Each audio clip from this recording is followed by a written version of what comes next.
All right, so for the last session, this is really just practicing to make sure, did we actually master this lesson before the quiz? So, number one, Luis says that figure Y is a rotation of figure X. Explain his error. So he's definitely wrong. Okay, here's our pre-image in blue. Here's our image in red. And you should be able to look at that right away and see, hey, these are not the same size, so this is not a rigid transformation. Yes, it was rotated, but it was also made bigger. So his error is image Y is bigger than X. So this is not a rotation. It's a rotation plus something else, okay? So that's why we're not calling it a rotation. They made it bigger, doesn't count. Number two, does figure B appear to be a reflection of figure A for each of these? So let's start here with the first one. B, A, yes, this is a reflection. It's been flipped over this horizontal line of reflection. Their mirror images clearly been flipped. Orientation changed. Location changed. Size and shape are the same. Now for number two, ooh, my voice is cracking. For number two, is this a reflection? So we have a line of reflection, but absolutely not. This is not a reflection, and you should be able to look at this and tell me why right away. The orientation did not change. So the only thing this can be is a translation. So no, this is not a reflection, it's a translation. Orientation did not change. Down here, so Zara translates figure P to make figure Q. So she translates P to the left to get Q. If she were to translate Q 4 units to the right to make figure R, where would R be? If I were to take Q and go 1, 2, 3, oh, just kidding, 3, 4 units to the right, where is it going to be? 1, 2, 3, 4, okay. It's going to be in the exact same place that P is. Figure R will be in the same place as figure P.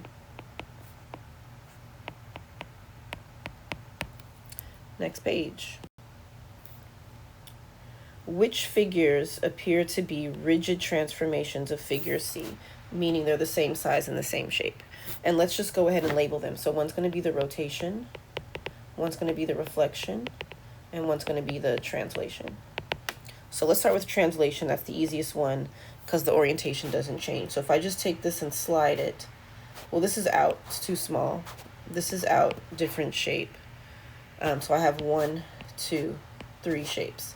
So I can't slide it to get D because D's a different orientation. But if I slide down diagonally, G is still facing the same way. So G is the translation. Which one just got flipped over? D. It got flipped over this line right here. If you flip it up, you'll get D. D is the reflection. So that means if I turn it, it doesn't matter if you turn it clockwise or counterclockwise, you will get F. And if you can't see that, get your patty paper and actually trace it. And on the quiz, you're going to have to trace it anyway. So make sure that you do that. And so part C, we did it. We already identified the 3 transformations. And then for 5, I guess I can show you. It says perform a translation, a reflection, and a rotation. Use words and symbols to compare. So if you're going to translate, I'm just going to translate to the right here. I'm going to translate it this way. So that side is 2, 1, 2, 3. This side is 3.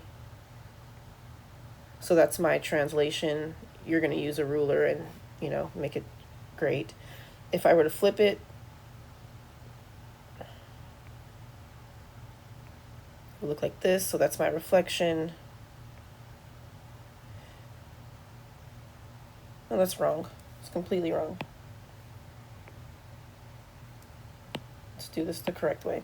If I were to flip it, this is here, this is here, this is here, it would be like this. That's my reflection over this line. And then if I were to turn it, let's say I'm going to turn it about this point. 1, 2, 3, 1, 2, it would be here. So this is my rotation. Now that's obviously very rough. Yours will be perfect because you're using a ruler and patty paper if necessary to make it exactly the same. So that is the end of lesson 1. We are now ready to take the quiz.